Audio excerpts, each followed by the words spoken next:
देश के supreme court ने वक्फ संशोधन बिल पर एक अपना फैसला सुनाया है। जी हां, वक्फ संशोधन बिल के ऊपर चल रहे विवाद को लेकर वक्फ कमेटी की तरफ से मामला किया गया था और इसके ऊपर ही देश के सुप्रीम कोर्ट ने जो है अपना फैसला सुनाया है। इसी खबर की चर्चा पर आज बने रहेंगे।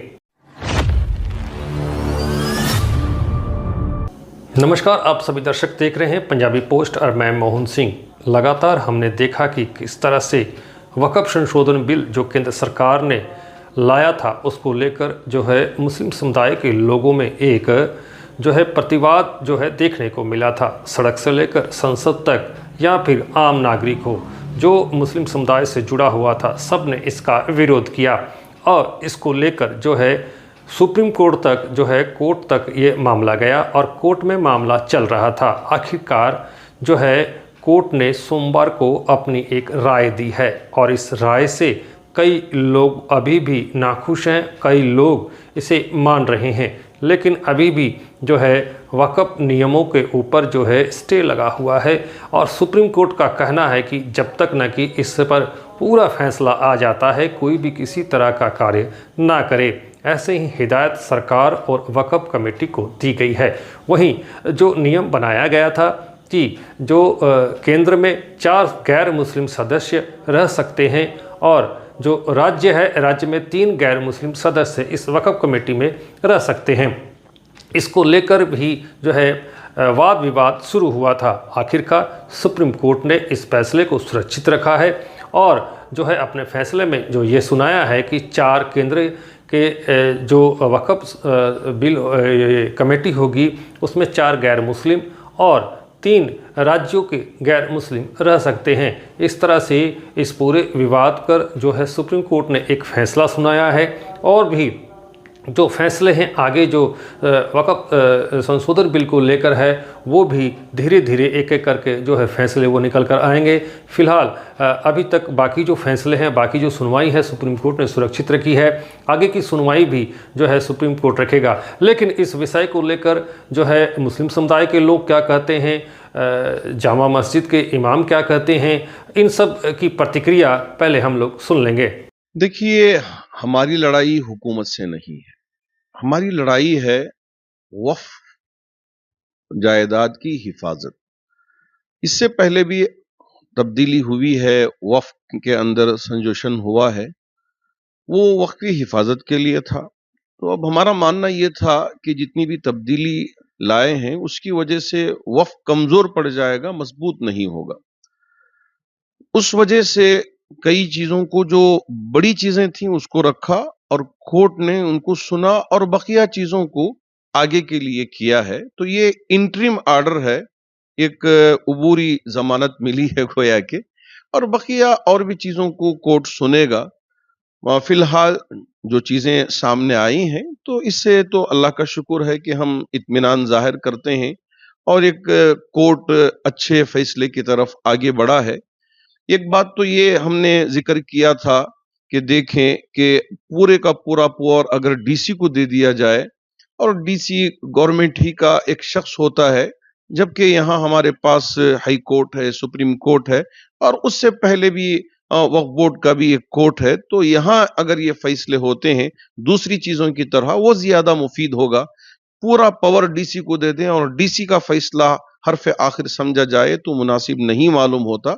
तो उस पर कोर्ट ने सुना और कहा कि आप जो कह रहे हैं वो सही है, हम इसको खारिज करते हैं और जो कुछ हुकूमत ने फैसला लिया था वो मुनासिब फैसला मालूम नहीं होगा। तो इसी तरह एक और चीज, जो अगर गैर मुस्लिम कोई अपनी जायदाद को अपनी मर्जी से अगर वक्फ करना चाहे तो 5 साल की शर्त लगाई गई थी कि वो 5 साल इस्लाम पर प्रैक्टिस करे, बाद में चलकर उसकी जायदाद वक्फ होगी, उससे पहले वो वक्फ नहीं कर पाएगा। हुकूमत ने कहा, हुकूमत ने ये कहा था और ये बिल के अंदर मौजूद था। तो कोर्ट ने उसको भी सुना और समझ के कहा कि लोग अपनी जायदाद के मालिक होते हैं, वो जिनको दें वो अपनी मर्जी से दे सकते हैं। तो इस तरह पाबंदी लगाना मुनासिब मालूम नहीं हो रहा है।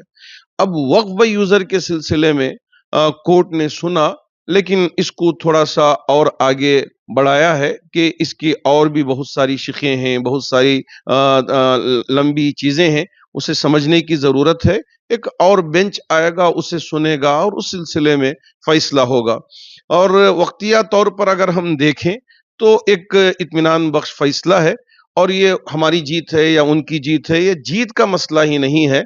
बाज़ लोग ये सोचते हैं और इस तरह का गलत प्रोपेगेंडा करते हैं, ना हमारी जीत है, ना किसी और की जीत है, बल्कि वक़्फ़ एक जायदाद है, ये अल्लाह की जायदाद है।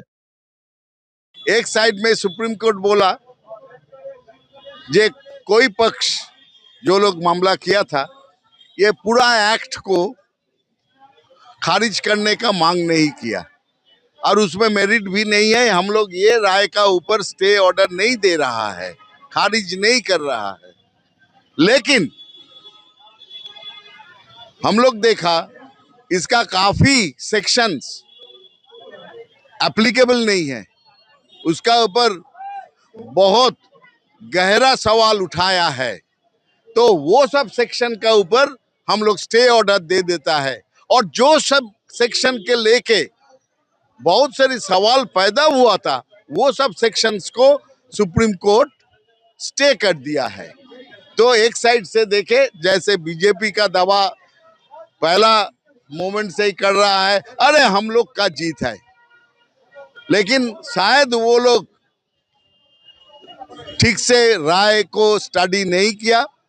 राय का कुल मिला के जो मतलब निकला, उसमें दिखा गया कॉन्टेंशियस इशू जो है उसका ऊपर सबका ऊपर स्टे लगा दिया सुप्रीम कोर्ट। फिलहाल देखा गया था कि जिस तरह से जो पूरे देश में वक़्फ़ संशोधन बिल को लेकर आंदोलन हुआ था, फिर एक बार आंदोलन हो सकता है कि अब जो आंदोलन वो कोर्ट के ज़रिए हो और या फिर सुप्रीम कोर्ट के ज़रिए हो। आंदोलन इसी तरह की लड़ाई जो है सुप्रीम कोर्ट और न्याय के ज़रिए लड़ सकते हैं वक़्फ़ कमेटी के सदस्य।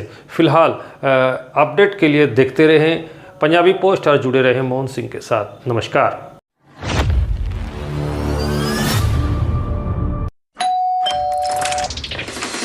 सर आप लोग? हाँ हम लोग। सर एक मिनट मेरी बात तो सुनिए।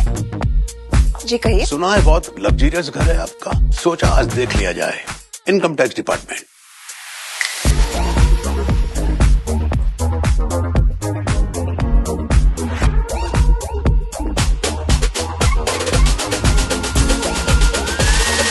सर!